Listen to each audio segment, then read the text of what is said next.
everyone, and welcome to another episode of Taco Matta Tuesday, the show where we eat healthy, delicious tacos and have conversations about life.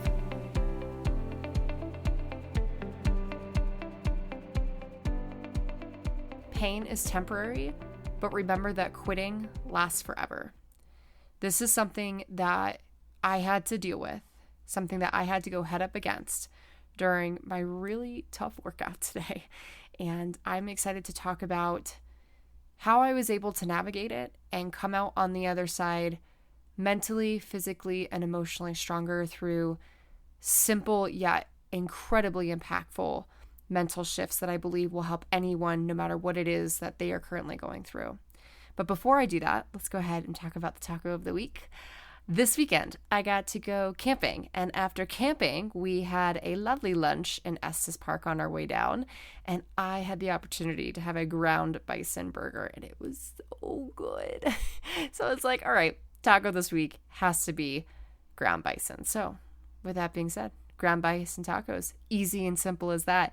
If you have never tried bison before, A, you need to try it, and then B, you definitely need to go to the show notes and grab the recipe card before you leave the episode today, because it's an incredibly healthy meat and also extremely tasty. So there's that.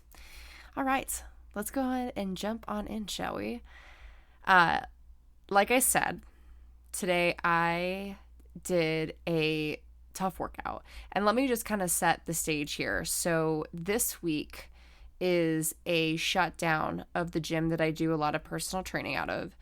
They are doing their maintenance weekend. So now I have a little bit more time on my hands to do some pretty gnarly workouts. In addition to obviously mobility, recovery, sleep. Don't worry, I'm doing it for people that worry about me. But I set my intentions for this week with my coach that I wanted this week to be the last high volume, just really punchy, spicy week of workouts before I go into a taper for my race the following weekend. And then the following weekend after that, I'm back out in Connecticut for a huge weekend full of racing. So that's kind of the stage that we're in right now. So today, Monday, stepped into my very first workout of the week. And I've done this workout before. It's super punchy. It's all about overspeed versus what you would typically do in a race, like doing a race pace type setting. And I got to do it on all the ergs plus like some team interval stuff, which essentially means I was going a lot faster than I ever normally go in an individual race. So there was no sugar and there was all stick to these workouts. And so it was crushing me pretty quickly.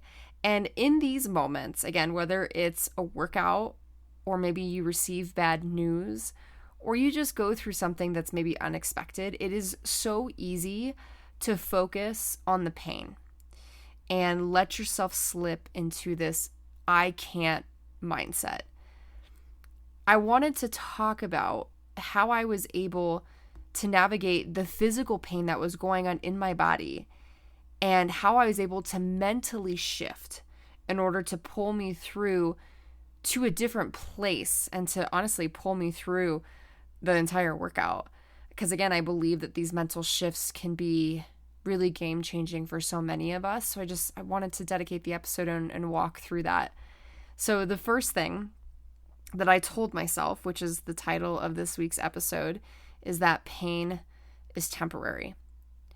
This was such a good reminder for me when I told myself this, that emotions and feelings are nothing but fleeting, and that I should not allow the current state of how I'm feeling dictate how I show up in this moment and how I choose to persevere through this. It is so easy to let our emotions and feelings dictate the next step that we take, or therefore the lack of steps that we take. And so in these moments where you feel like your emotions and feelings are just boiling to the point of no return, this is an opportunity to tell yourself that pain is temporary and that emotions and feelings are fleeting. You get the opportunity and the choice to look into those emotions and let them tell you a story that's not going to serve you, or to instead see them for what they are, which is again, fleeting and temporary, and allow for yourself to find something else, to discover something else, to tell yourself something else that is going to better serve you. And so this is the perfect time to practice this, you guys. This is one of the reasons why I love moving my body. It's not because I love going through pain, but because going through the cardiovascular pain where you feel like you can't breathe sometimes, or even the muscular pain where you're just like, holy cow, I feel like something's about to give out. Obviously, in safe terms, you guys, don't go to that point where it's scary. But what I mean by that is there is nothing else in life, really, that in the moment that allows for you to shift just as quickly as that, or that gives you the opportunity to shift. And that practice that I do every single day, the discipline that I show every single day and showing up for each of those workouts, tough or not, it allows for me to really navigate these fleeting emotions and pain scenarios that I get in any part of my life, right? If you don't practice it, you're never going to get better at getting back up and taking swings and punches against it. So what a great way to do this is by moving our body. And to, again, while we're moving our body, when we start to hit that limit, we can tell ourselves that pain is temporary and this too shall pass. And we don't have to listen to the emotions. We don't have to listen to the feelings. We can choose a different route. And that's what I did. And it was like such a game changer, because then the next thing that I did was I started to break down the workout into individual parts as I was going through them. And I reminded myself to focus on the step that I was on, not the entire staircase. Because when you look at some of these workouts, or when you look at a project or something big that you're committing yourself to, it is really easy to get overwhelmed by the entire staircase, by the end product, by the result of what you're hoping or desiring to have. And when we do that, it's so easy to watch our anxiety and stress go up, our heart rate starts to go up, and we aren't able to mentally think clearly. And again, as we just discussed, emotions and feelings are fleeting. What do you think that's going to do to our state of being? Probably not anything positive. And so in that moment, I didn't want to worry about the 17 other sets of freaking things that I had to do. I just said 40 seconds of work. That's it. You are going to give what you have in this moment for 40 seconds. And then from there, we're going to handle what the next thing is. And just breaking it down again to those little parts, it just allowed for me to feel less overwhelmed about what was to come in the workout, and to not create these stories about potential future outcomes that would therefore shape the way I performed in that moment and further down the road. And just as a side note, the stories we tell ourselves, you guys, especially the negative ones, they are often way worse than any outcome that we will actually experience. Like the things that we come up with of what could potentially happen, we always go towards the negative. They're usually like a million times worse than what could actually happen. Granted, I am all about being able to use the mindset of like, let's think of all the things that could go wrong and therefore have an attack plan around it. That to me is very productive, but that's different than what we're talking about here. These stories are negative and they're there to knock us down. If we can recognize that the stories that we tell ourselves are actually way worse than whatever it is that we're going to experience, then probably our pain is going to be a little bit less at least, right? So being able to go into each of our workouts or each of the things that we're committing to with a neutral mindset just allows for us to react in a way that's more productive. And again, if we continue to tell ourselves these stories that are often way worse than any other outcome we'll experience, then no doubt will we lead ourselves to those outcomes if we aren't careful. So this is truly a really important shift to make, is not to focus on the entire staircase and allow for yourself to get stressed out over the potential that could happen or the reasons why you're not going to be able to do it, but instead focus on the step that you're in front of you and how you can control the controllables and let go of the things that you can't. So hopefully that brings peace to someone today that feels overwhelmed by the situation that they're in. And I just give you a high five and encourage you to just take out a piece of paper and just focus again in the current step that you're in and doing the absolute best for what that situation is, knowing that you'll be able to trust yourself and believe in yourself that you can handle whatever it is that comes on the other side, right? The next thing. So when I started to come into the next part of the workout, because there was multiple phases, I was definitely hurting during the rest periods. I was like, this is this is terrible. Like, why? And then I shift that why into this is what I came for. And instead of questioning, well, why did I do this to myself? Being able to say to myself, this is what I came for, allowed for me to focus on why I'm doing this in the first place. I have these huge goals for myself and I know what I'm capable of. And this is what we're here to do. This is the work. We know the answer to the test. This is it right here. Will you perform to the ability that your future elite athlete self will perform to? Maybe not. But we can perform to the best of our abilities right here, right now.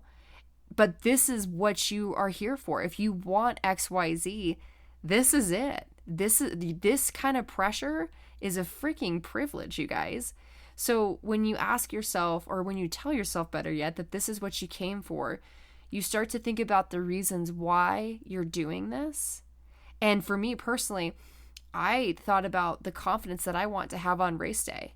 That has been the most pivotal thing for me, is not only coming into each and every single race with the game plan, but the unshakable confidence that I've had of, I've done the workouts, I've put in the work, I know what I'm doing. I just need to show up and execute. And that is the biggest reason why I was able to go from where I was to where I'm at now, and why I know that I will continue to rise to the occasion in the future.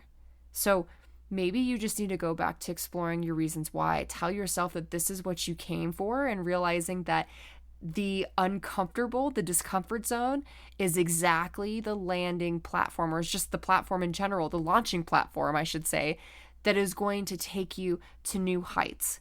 And speaking of the uncomfortable, the next thing that I started to shift towards was telling myself to make the uncomfortable familiar. Now, this is something new for me, but when I think about it, I think the thing that scares us is not knowing how. When we take on new endeavors, it's not necessarily the why that we struggle with. It's usually how are we going to get from point A to point B.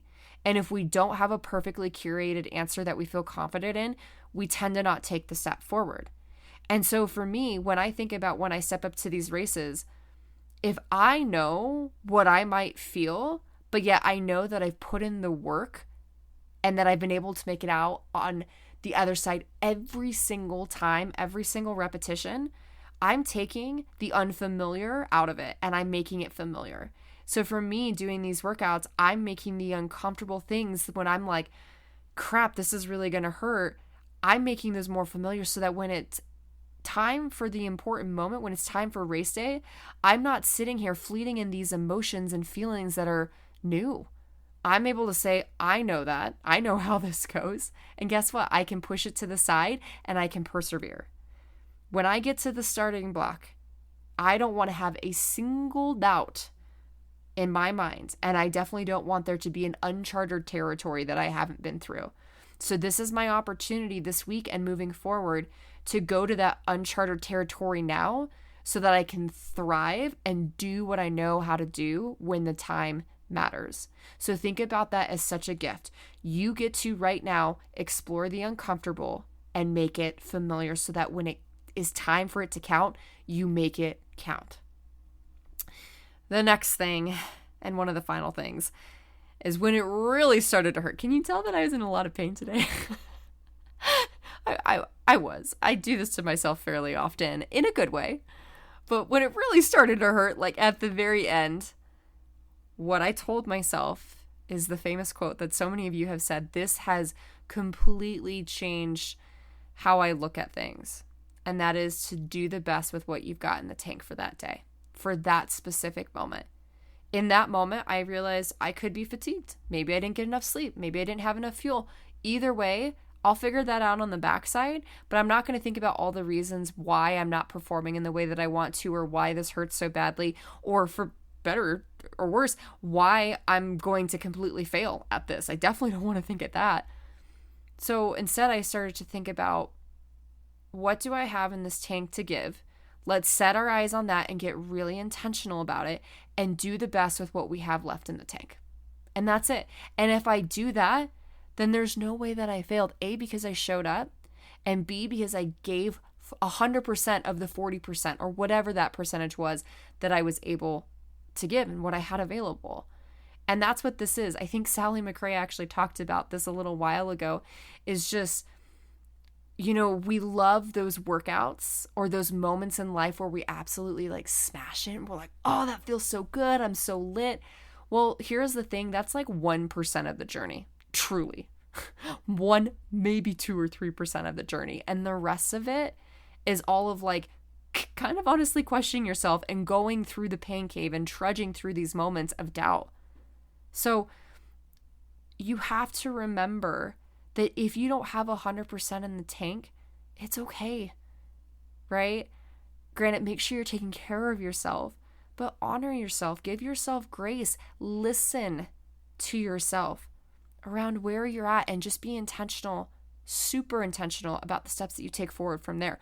Knowing that if you need a rest, if you need a break from life for a hot second, that is probably the best thing that you can do. And in that moment, the best thing that I could do was tell myself, this is the goal. I've got this much left in the tank. I'm going to empty out, and then I can walk away knowing that I did what I had to do. Not comparing to myself to a future self or to a previous version of myself that maybe could have crushed this workout harder. Just getting super present in what I'm able to bring for today and the athlete that I am today, and giving nothing but 100% of that. Because if I can do that on repeat, again, when it matters, I know exactly how to navigate the situation. And here's where I want to leave you today, is with one of my favorite quotes as of recent, which is, enjoy being in the process of becoming. When all is said and done, you'll get to spend only but a few moments on top of the podium. If you only choose to celebrate in those particular moments, I can promise you that you are robbing yourself of the enjoyment that comes from the process. So today I invite you to enjoy it all. Enjoy the pain, enjoy the frustrations, enjoy the fact that you have something worth fighting for that lights your fire every single day. And in time, you will be so proud of all of these magical moments that created the person you were always more than capable of becoming. Thank you guys so much for showing up for you today. And if this episode resonated, please be sure to share the gift with other people in your life that need to hear this message, or rate and review the podcast if you haven't already.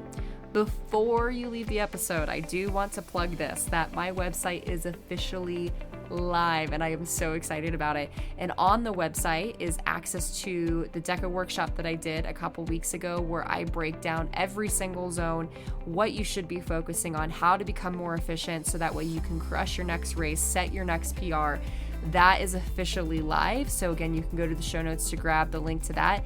In addition, if you are someone in the hybrid racing space, or if you're just someone that's looking to gain additional strength, or you have a goal that is really important to you, I would love to be a part of that journey and help you get there. There's a one-on-one coaching interest form if you are interested in online programming.